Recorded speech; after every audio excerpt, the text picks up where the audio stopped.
கிறிஸ்துவுக்குள் பிரியமானவர்களே, இந்த நாளுக்கான தியான வசனம் யோவான் எழுதின சுவிசேஷம் 2வது அதிகாரம் 19வது வசனம். John chapter 2 verse 19. இயேசு அவர்களுக்கு பிரதியுத்தரமாக, இந்த ஆலயத்தை இடித்து போடுங்கள், 3 நாளைக்குள்ளே இதை எழுப்புவேன் என்றார். அதாவது ஆண்டவராகிய இயேசு கிறிஸ்து சொல்லுகிற காரியம் இந்த தேவனுடைய ஆலயத்தை குறித்து சொல்லுகிறார் என்று அவர்கள் நினைத்து கொண்டார்கள். ஆனா யோவான் சரி, மற்ற சீஷர்களும் அப்பொழுது புரிந்து கொண்டார்கள். எப்ப ஆண்டவராகிய இயேசு கிறிஸ்து மரித்து உயிர்த்தெழுந்த பின்புதான் அவங்களுக்கு புரிஞ்சது. அவர் சொன்னது இந்த மாம்ச பிரகாரமான நம்ம கண்களுக்கு தெரிகிற ஆலயம் இல்ல, அவர் தன்னுடைய சரீரத்தை குறித்து சொன்னார் என்று. ஏன்னா இதை நம்ம பார்க்கும்போது மத்தேயு 26வது அதிகாரம் 61வது வசனத்திலையும், மத்தேயு 27:40 26:61 சொல்லும்போது என்ன சொல்றாங்கன்னா, அதாவது ஆண்டவராகிய இயேசு கிறிஸ்துவை கல்வாரி சிலுவைக்கு அனுப்புவதற்கு அதை ஒரு வாதமாக எடுத்துக்கொண்டு இவன் சொன்னா அப்படின்னு சொல்லி அங்க சாட்சியா சொல்றாங்க, இந்த ஆலயத்தை இடிச்சு போடுன்னு சொல்லி. அதே போல ஆலயத்தை இடிச்சு போட்டுருவேன்னு சொல்லி சொன்னைய இப்ப சிலுவையில இருந்து இறங்கி வா என்று மத்தேயு 27:40 கிண்டல் பண்றாங்க. இது காரணம் என்ன நீங்க புரிஞ்சு கொள்ளணும்.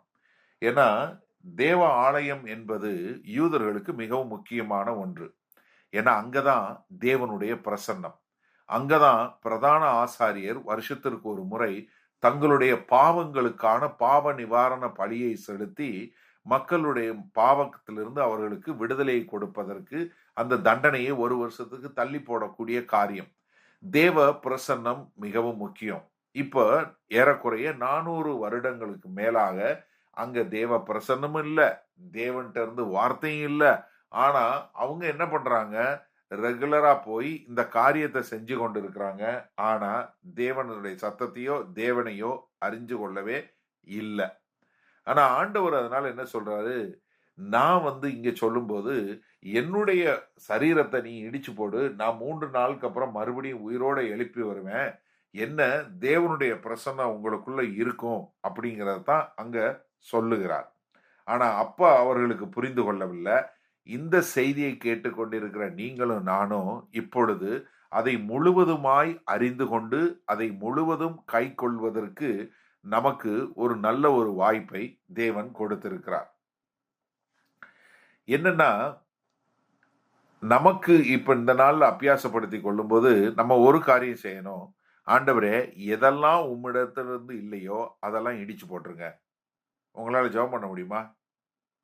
அதாவது எதெல்லாம் தேவனுடைய பிரசன்னத்தை காட்டவில்லையோ, எதெல்லாம் உங்களுடைய தேவ பிரசன்னத்தை கொண்டு போய் சேர்க்கலையோ அப்படிப்பட்ட காரியங்கள் எல்லாம் குலைச்சு போட்டுருங்க. எது? உங்களுடைய ஆராதனையா இருக்கட்டும், இல்ல உங்களுடைய தொழிலா இருக்கட்டும், இல்ல நீங்க கட்டுகிற ஊழியமா இருக்கட்டும், எதுவா இருந்தாலும் நீங்க இப்படி சொல்ல முடியுமா, ஆண்டவரே இது உம்மிடம் இருந்து இல்ல, இது உம்முடைய நாமத்தை மகிமைப்படுத்தலைன்னா இத நீங்க இடிச்சு போட்டுருங்க. உங்க பில்டிங்கே இருக்கட்டும், உங்க சர்ச் பில்டிங்கா இருக்கட்டும், இல்ல எந்த ஒரு ஆலயமா இருக்கட்டும், ஆண்டவரே இது உம்முடைய பிரசன்னத்தையும் உம்முடைய மகிமையும் காட்டவில்லை என்றால், அது உங்க சரீரமா இருந்தாலும் சரி. எனக்கு ஒரு அருமையான நண்பர், ஒரு நல்ல ஒரு ஊழியக்காரர் இருக்கிறார். அவர் தன்னுடைய பிள்ளைகளுக்கு ஜெபம் பண்ணும்போது சொல்லுவாரு, நான் இப்படிதான் ஜெபம் பண்ணுவேன் ஏப்ராம், வேற ஒண்ணும் இல்ல. ஆண்டவரே, என் பிள்ளை உம்மை பின்பற்றாமல் போனால் அவன் கைய காலை உடைஞ்சாலும் பரவாயில்ல ஆண்டவரே, அவன் படுக்கையில கிடந்தாலும் பரவாயில்ல, அவன் கால் இல்லாம போனாலும் பரவாயில்ல, கை இல்லாம போனாலும் பரவாயில்ல, ஆண்டவரே அவன் பரலோகத்திற்குள்ள எப்பொழுதும் உம்மை மாத்திரம் பிடித்து கொண்டு போகிறவனாய் இருக்கணும், அதுக்கு மாத்திரம் எனக்கு கிருபை கொடுங்கன்னு சொல்லி ஜெபம் பண்ணுவேன் அப்படின்னு சொல்லி சொல்லுவாரு. நீங்க அப்படி ஜெபம் பண்ண முடியுமாங்க? யோசிச்சு பாருங்க.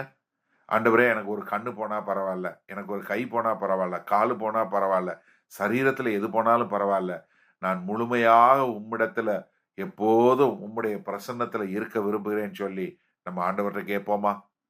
அப்படி கேட்கும்போது நீங்கள் தேவனுடைய நாம மகிமைக்காய் வாழுகிறவர்களாய் எப்போதும் வாழ தேவன் கிருபை பாராட்டுவாராக. நல்ல ஆண்டவரே, இந்த செய்தியை கேட்டுக்கொண்டு இருக்கிற ஒவ்வொருவரையும் பிதா, குமாரன், பரிசுத்த ஆவியின் நாமத்தினால் ஆசீர்வதிக்கிறோம்.